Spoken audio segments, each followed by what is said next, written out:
ఒకప్పుడు భారతీయ జనతా పార్టీకి 30 అసెంబ్లీ స్థానాలు ఇస్తానంటే మహారాష్ట్రలో శివసేన అధినేత బాలాసాహెబ్ థాకరే మాకు అభ్యర్థులు ఎక్కడున్నారు అని అడిగినటువంటి రోజు. పర్లేదు మీ దాంట్లో మంచోళ్ళని తీసుకొచ్చి ఎమ్మెల్యేగా నుంచోబెట్టండి. ఇద్దరం కలిసి ఉంటాం కాబట్టి గెలుస్తాంలే అన్నటువంటి నమ్మకాన్ని కలిగించినటువంటి రోజులవి. అలాంటి స్టేజ్ నుంచి ఇవాల్టి రోజున భారతీయ జనతా పార్టీ ఇచ్చే జీవితం మీద ఆధారపడినటువంటి పరిస్థితులు వచ్చినాయి.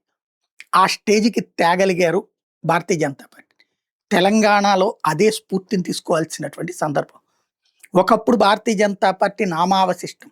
ఆ తర్వాతన బలమైన శక్తిగా ఆవిర్భవించింది.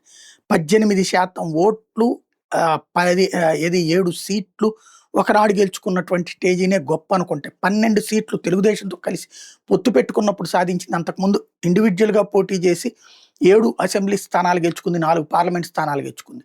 ఆ తర్వాతన తెలుగుదేశంతో కలిసి పొత్తు పెట్టుకున్నటువంటి సందర్భంలో 6 పార్లమెంటు స్థానాలు, 12 అసెంబ్లీ స్థానాలు గెలుచుకుని ఇది అసెంబ్లీలో 3వ ప్రధాన ప్రతిపక్ష స్థాయికి చేరుకుంది. కమ్యూనిస్టులు పక్కకి నెట్టి. తర్వాత మళ్ళీ పార్టీని నడిపించగలిగిన మహానాయకులు ఉన్నారు. తెలంగాణలో నాయకులకు కొదవలేదు, కానీ పార్టీని నడిపించేవాడు.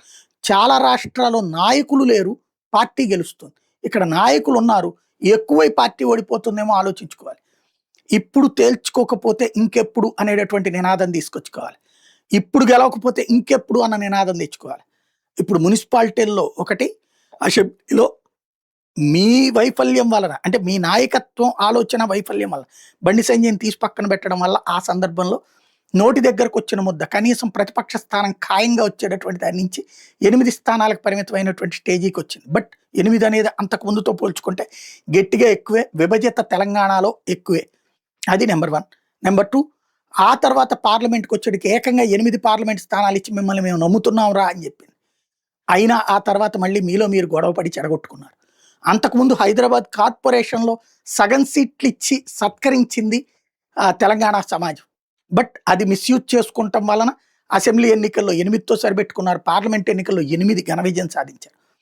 మొన్న స్థానిక ఎన్నికలు, సర్పంచ్ల ఎన్నికలకు వచ్చేటప్పుడు ఆలస్యపు నిర్ణయాలతో దెబ్బతిన్నారు.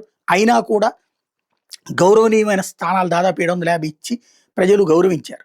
ఇప్పుడు ప్రజల గౌరవాన్ని ఇప్పటికిప్పుడు నుంచి బిగిన్ చేసేసి మున్సిపాలిటీలకి కౌన్సిలర్లు, కార్పొరేటర్ అభ్యర్థులు సాగతీయకుండా వెంటనే ప్రకటించుకోండి. వెంటనే ప్రకటించి వాళ్ళందరినీ గెలిపించుకునే బాధ్యత ప్రతి నియోజకవర్గ ఇన్ఛార్జీలు తీసుకోండి. ప్రతి నాయకుడు బలమైనోడే అని గుర్తుపెట్టుకోండి. ఈ నాయకుడు అయితేనే నడుస్తుంది, ఆ నాయకుడు అయితేనే నడుస్తుంది అని కాకుండా ప్రతి నాయకుడు బలమైనటువంటి వాడే. మహేష్ రెడ్డికి తక్కువ, కిషన్ రెడ్డికి తక్కువ, లేకపోతే కనుక బండి సంజయ్కి తక్కువ, ఈటెల రాజేందర్కి తక్కువ, విశ్వేశ్వర రెడ్డికి తక్కువ, డీకేఆర్కి తక్కువ, ఎవరు తక్కువ? అందరూ ఎక్కువే. కానీ వాళ్ళు అందరూ కూడా బీజేపీ మున్సిపాలిటీలు గెలవాలి అన్న కసితో పనిచేయాల్సినటువంటి సందర్భం గుర్తుపెట్టుకోవాల్సిన అంశం.